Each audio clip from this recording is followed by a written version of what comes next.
Well, why is it Friday morning? We're getting cracking on stuff. I'm just sorting out what I need for strapping. It's a little different because that's as high as the siding goes on that wall, so you can see the top piece. There's one more above that. That's just for around the door. But then this side, I'm spacing it different. I gotta put one more piece up where the flashing and the steel meet, but that goes right to the top. I bought some 12-inch wide barn board that I'm gonna fill in the top there. I'm probably gonna have to put more strapping up. I wasn't gonna strap it, but this stuff's so thin, I'm gonna have to strap it so that it comes out past the steel siding, the ribs, because the ribs are about an inch deep on that brown siding or roofing. It's always something. Well, it's a chilly Sunday morning. Oh, I've only got 25 minutes left of space on my phone. Yeah, it's still showing. Can you see that? 5 degrees Celsius, 40 degrees Fahrenheit. That's pretty cool for August 26th, I think, something like that. Thank goodness I got the buddy heater.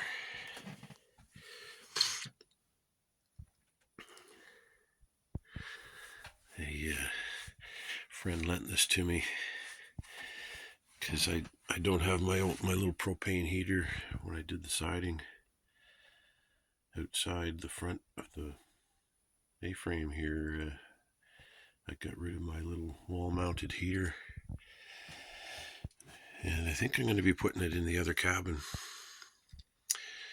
and I'll just so that cabin has a heat source.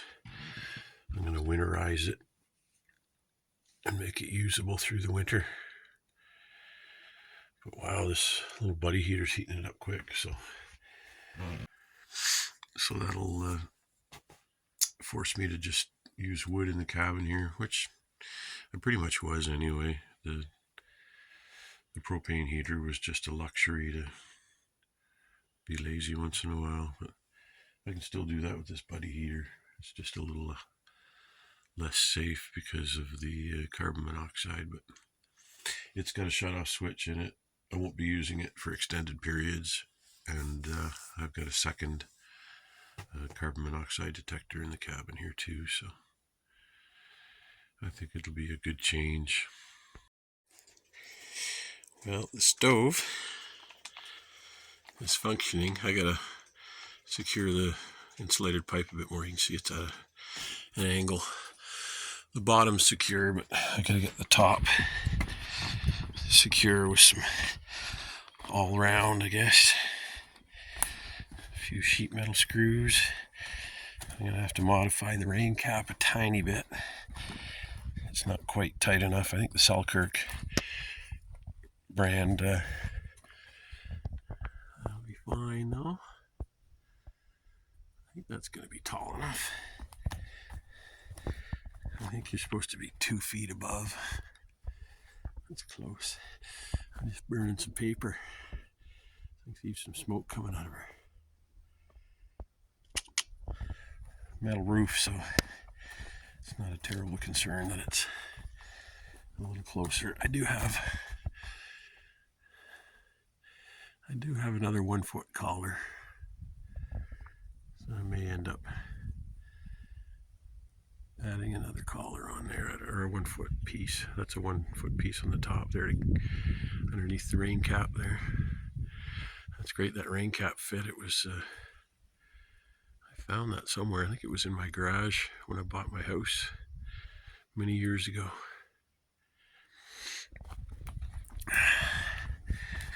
Yep, here, I'll climb the ladder.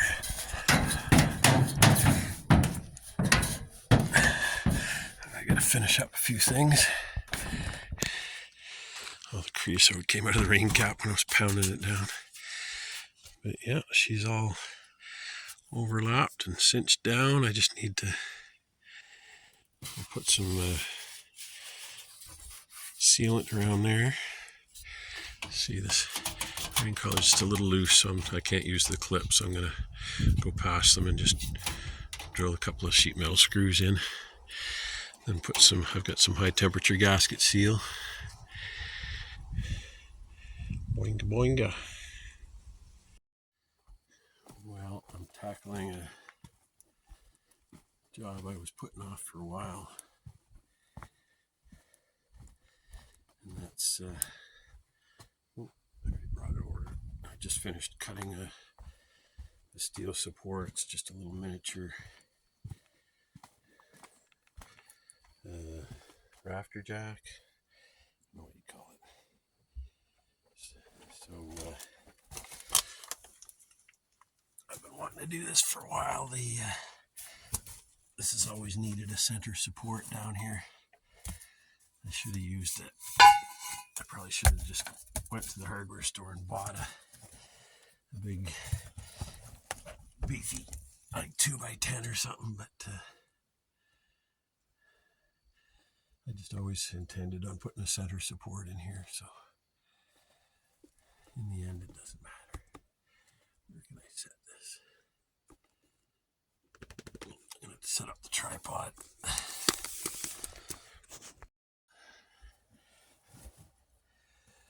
So I dug down here and 6 inches later found some bedrock, fortunately. So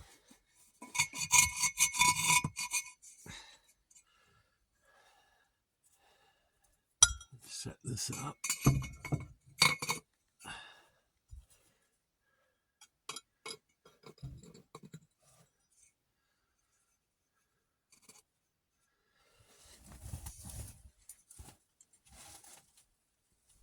And screw it in place. Oh man.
Look at that.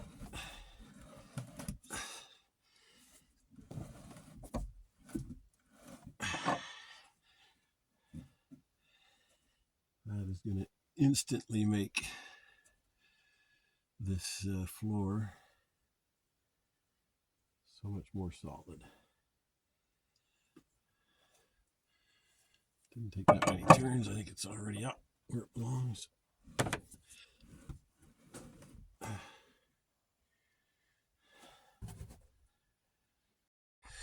I've gotten started on the insulating the floor.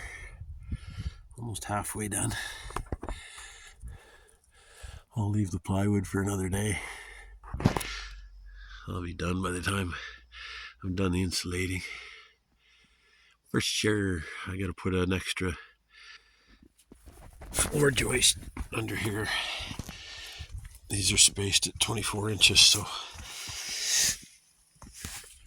except for the last span against the cabin, I think I started from the outside end and worked my way in, and by the time I got to the cabin, or no, actually, it's 24 too.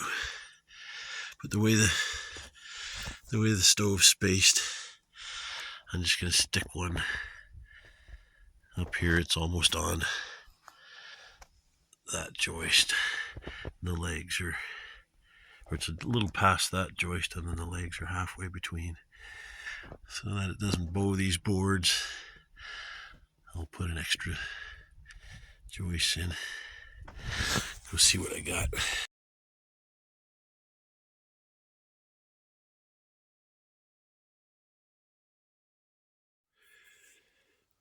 It's a Tuesday morning.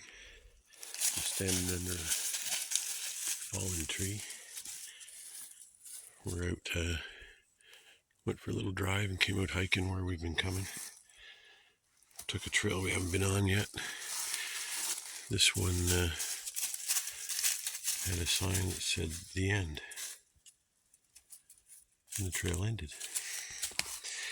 But we can see a swale down here, and we'll go do a bunch of bushwhacking and then come back up here and head back. So we're just heading down this hill to what looks like a bit of a clearing down there, see what we see. Well, we made our way down. Yeah, I seem to recall there was another major swale when you're going along the road, the logging road, and this comes over to it. But what an alleyway coming down here. So bizarre. I guess the runoff just maybe eroded this away. We've got like 30-foot banks on either side coming down here to the swale.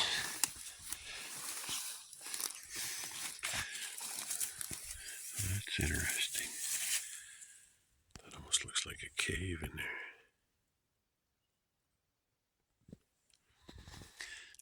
I think it is, actually. I don't see any fresh prints. That might be a bear's den in the winter. It would be in there now, I don't think. But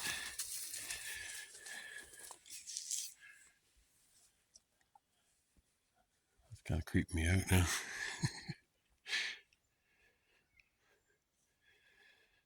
I don't know if we can make it down here or not. Well, I came down into this little valley, and it's this dried up little channel of water. If this ever used to be a beaver pond, it's not now. Maybe they sometimes the beavers build their dams where the logging road goes across. They may be keeping it from happening so it doesn't flood the road.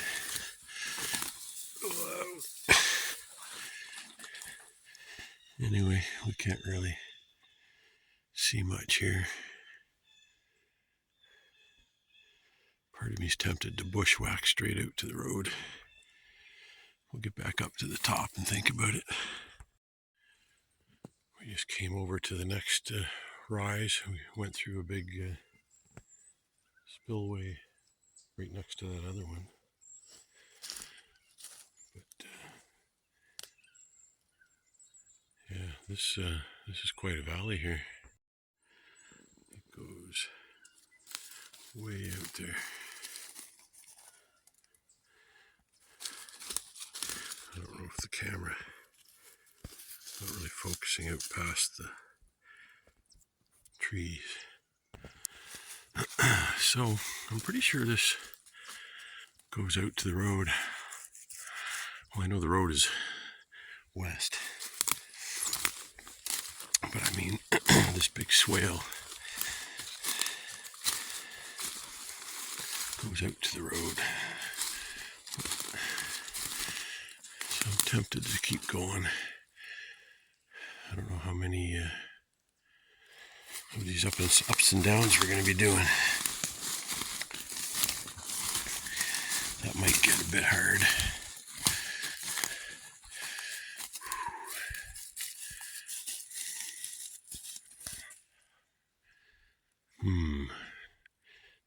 Decisions. What do you think, TJ? Should we keep going?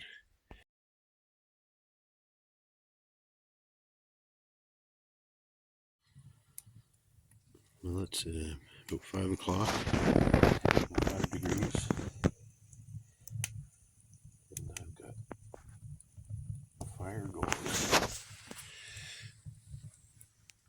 It's too dark to see. Oh, wait a second, I got a flashlight. I got her going straight up. The best possible way to have your stove. And it's breathing way better than it ever did with. I used to have it with 290-degree elbows. Now she's straight up.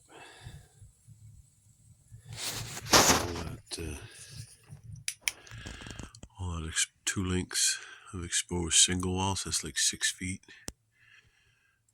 of radiant heat coming off that pipe. That's going to be awesome. So yeah, I'm just going to get this side. I already warmed the A-frame up a bit with the propane heater. Went outside to use the bathroom and decided to get the fire going. Why not?